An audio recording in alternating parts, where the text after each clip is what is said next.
ओम नमः शिवाय। दोस्तों, हर हर महादेव। शिव भक्ति ज्ञान चैनल में आपका स्वागत है। कैसे हैं आप? आपके स्वस्थ जीवन की मंगल कामना करते हुए आज बात करते हैं प्रदीप मिश्रा जी के मुखारबिंद से सरल व अचूक उपाय। मेरी जीजियों, एक बात अपने जीवन में उतार कर रखना। कभी जिंदगी में अगर कभी ऐसा योग लगे, कभी तुम्हारे जीवन में कभी ऐसा लगे, अब तो थोड़ी शरद चालू हो गई, ठंडक चालू हो गई, तो मट्टी के पात्र का जल से शिव का अभिषेक कभी तो नहीं हो सकता, पर बैसाख महीने में, ज्येष्ठा महीने में कभी मौका लगे अपने जीवन में और तुम्हें लगे कि मेरे जीवन में दुख समाप्त ही नहीं हो रहा, मेरे दुख जा ही नहीं रहा, तो 5 बेलपत्र,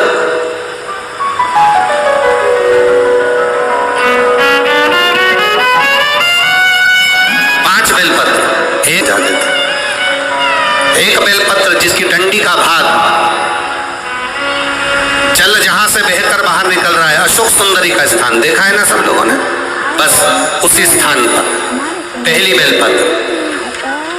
दूसरी बेलपत्र पार्वती जी के स्थान पर, अर्थात जो जलाधारी है वहां पर।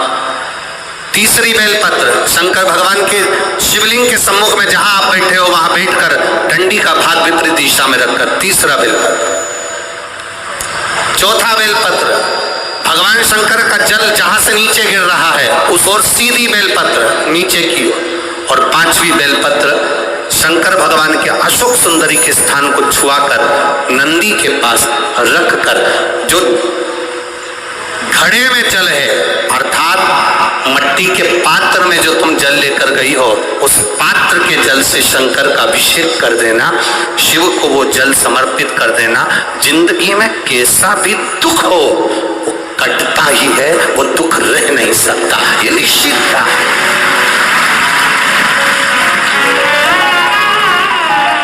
कभी कभी आप लोगों ने नागपुर में ऐसा दर्शन करा कि नहीं करा हमें नहीं मालूम, नागपुर की लीला तो हम नहीं जानते, पर हमारे उधर आज भी होता है। जब बैसाख का महीना आता है, ज्येष्ठा महीना आता है, गर्मी का समय आता है, तो शिव जी के ऊपर ऐसा तिकोना लोहे का कुछ एंगल बनाकर उसके ऊपर मिट्टी का हंडा रख देते हैं। अब यहाँ नागपुर में आप लोगों ने दर्शन करे ना करे वो हमें नहीं मालूम, पर अभी तक चांदी का लगता था, अभी तक सोने का लगता, पीतल का लगता, तांबे का लगता, पर जैसे ही बैसाख का महीना आया, जैसे ही ज्येष्ठा महीना आया, वैसे ही मिट्टी का पात्र रख दिया जाता, उसमें से बूंद बूंद पानी शिव जी को समर्पित। करें दर्शन यहाँ पर, किसी ने करे यहाँ रखते हैं लोग, ठीक है। शिव तत्व की प्राप्ति के लिए भगवान देवादिदेव महादेव के आनंद सुख को प्राप्त,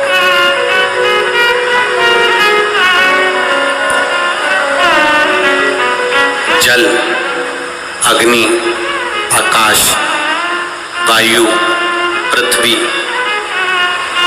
5 तत्व भगवान शंकर के ये 5 मुख है। इसलिए आरती में भी हम लोग करते हैं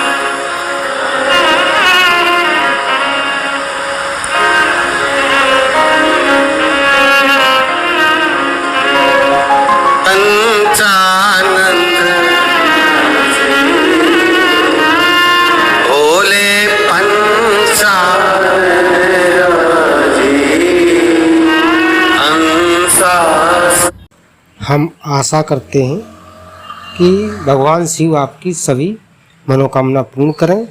इस उपाय को करना ना भूलें। आज बस इतना ही, फिर मिलते हैं नेक्स्ट वीडियो में। दोस्तों, वीडियो अच्छी लगी हो तो सब्सक्राइब और लाइक ज़रूर करें। ओम नमः शिवाय दोस्तों।